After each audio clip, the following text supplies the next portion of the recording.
Hello, I'm Dean Lewis, and you're watching Celeb Secrets. Is there anyone in the music industry that you think is really changing the game right now? In the music industry? Yeah. Oh, yeah. Who's changing the game? I love Lauv. Okay. I love Lauv. Yeah, I'm a big fan of him and all his like socials and stuff like that. Alec Benjamin's writing amazing songs.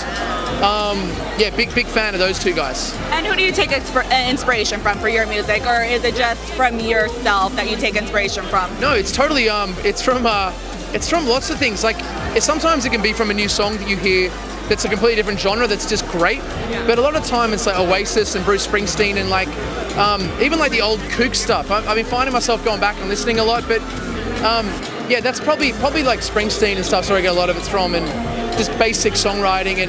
But you know, it's a thing of like sometimes you open your laptop, you go on YouTube, and like a new song, you'll hear it and you'll be just so motivated. You'll pick up a guitar and start writing because it's so great. I love that. And you know, social media is kind of opening the doors for more musical artists like TikToks and SoundCloud. Yeah. Do you think that's a good thing, or do you think it's like in between? Oh, I'm so like, yeah, it's so stressful for me because I'm like, now I got to do a TikTok. Like that's so how much work is that? Like, but you know what? It's like, it's just what it is now, and there's you just got to be all over it.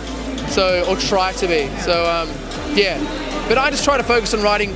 I think like get the song sounding great, and everything else should be like a secondary thing. So I read somewhere that label rejection actually led to your success. Did you ever think that would happen, like those two intertwining? All right. Yeah, that's a good question. Yeah, I couldn't get a record deal. No one wanted to sign me, and I had Be Alright, and I had a few of my songs, and yeah, I just guess it's like that thing of if you have an obsession and a deep love for something you're creating, just keep going, and that's what I did. And that's kind of like, I guess for me I kind of work a bit off negative.